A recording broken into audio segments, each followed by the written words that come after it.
Yes, sir. Man, before we get into the main topic of the video, let me just say I appreciate each and every one of you that liked my previous video, watched my previous video, subscribed because of it. I appreciate each and every one of you guys. Thank you so much. You guys really showed up and showed out in the comment section. Hey, just leaving a comment, taking the effort to say, hey, I appreciate this video, keep going. It does so much for me. Look, man, this is a skateboarding channel primarily, but hey, this is a self-improvement channel too. And by you guys encouraging me, I'm gonna take it straight back, take that energy and push it back to you. Bruh, we got like 90 something subs in one day.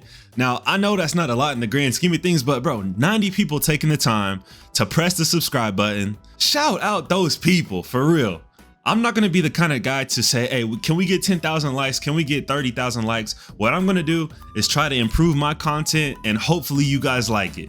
With that out the way, let's get into the main topic of this video.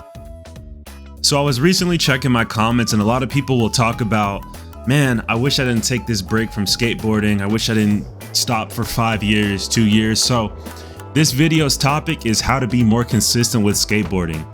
How to avoid taking that huge break in between. I know a lot of skaters will say, man, I would have gained so much skill if I would have just kept skating. So let's not waste any more time. Let's get right into number one. Have a warm-up routine when you go out to skate. This is especially good when you go to a skate park because once you pull up, especially if it's new, there can be so many obstacles it'll be overwhelming to just choose one of them. Having a warm-up routine as well can help you build more confidence with your tricks at the beginning of your skate sesh, and that confidence can carry into the tail end of it when you leave to go home. It also allows your body to warm up to whatever environment it's skating at. I know some people may be from cold environments or hot environments, and for you to either start sweating or get used to the cold, your limbs may be moving slow. It just gives your body a chance to warm up to you skating instead of sending a 10 stare 5 minutes after you get to the park. And the more we can prolong good feelings of, man, I landed some tricks before you leave, it's less likely that you'll leave on a bad note and say, man, today was kind of whack. I shouldn't even came out to the skate park. And that's when you start being negative, and that's when you start saying, man, let me just hang it up for a couple of weeks, a couple of days, and then it turns into 2 years. All right, number two, and this is a pretty big one. Having goals that you're working towards. Wherever you learn, there's always a chance to set a goal. If you're in your garage, try to ollie over a broom a certain amount of times. If you're skating in your driveway, try and manual from a crack to another crack. I know for me, I get super analytical about it. I'll kind of look at all of the obstacles I want to hit in the park and then write out tricks for those obstacles that I want to learn. And like, I want to learn this first, and then this will go into this, and it helps me piece like a line through the park.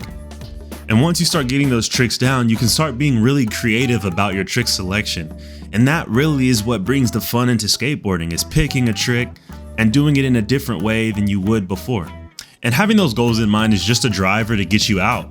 It's just a driver to say, man, let me go ahead and land those 5 kickflips in a row. And the last thing you can do, I would say, don't leave the park on a miss. Always leave on a make. It's something that I've kind of taken from basketball, something my dad used to tell me. Never leave the gym on a missed shot. So no matter what the trick is, it doesn't have to be insanely hard, but just try something. Try a pop shove it, try a shove it, try a 180 and just land it and then leave. So you have that on the back of your mind for the next time you come out. It's a good feeling to land and then leave. Number 3, find inspiration.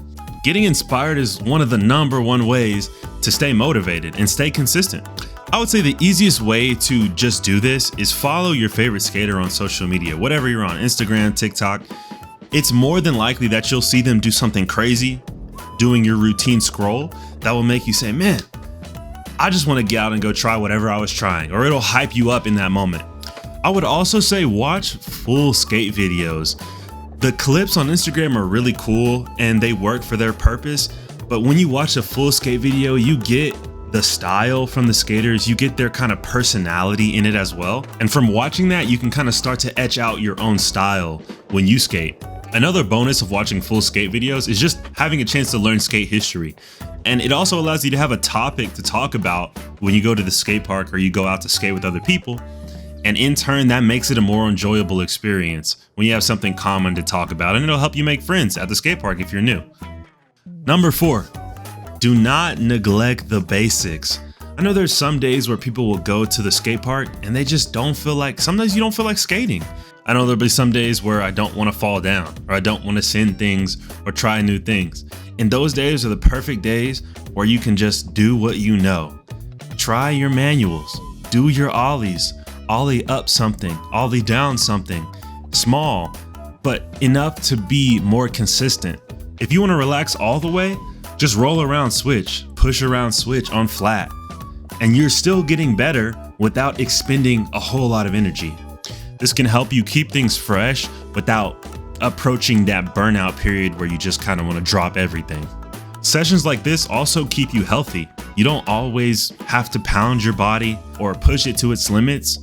These sessions help you be healthy for the next time you come out and skate. And finally, for number 5, on off days, find something to work on that can help you that's not skateboarding. A few things that come to my mind is flexibility training, weight training, balance training. I know on my days off, sometimes I'll be sitting in front of the TV and I'll take a chance to stretch my hips out. Hip flexibility can be a huge help to your skateboarding. Some of you may like going to the gym. That can help immensely. And all this can do is just help you reduce your injury at the end of the day. You don't have to be a gym rat, but strengthening your core and your legs can help you pop higher, skate longer, and have less fatigue when you end your session. And that will help carry into the next one when you go out the next time. Some days though, you will not feel like any of this. You don't want to practice. You don't want to write the next trick you're going to do. You don't want to stretch your muscles or lift. You just want to chill. In that moment, chill, just relax. Do not go skate. Do not push yourself past your limit. Just rest, just take a break. Rest can only help your body recover. It lets your mind recover as well. And that keeps those negative thoughts out of your head. Just make sure to pick it back up. I know for me, I'll be like, man, let me take a break. And then the break has gone 3 months, 6 months, 9 months. So just let your mind recover and don't forget to get back on that board. All right, guys, so there's 5 things that you can do to stay more consistent. I just wanted to make the video because I know a lot of people deal with this. I've even dealt with it, and I've taken massive breaks and quit. And I think the less time you quit, the more time you can get better. And I might make that the channel motto, get better together. Let me know what you guys think about that. Well, I appreciate you guys watching the video. See you in the next one.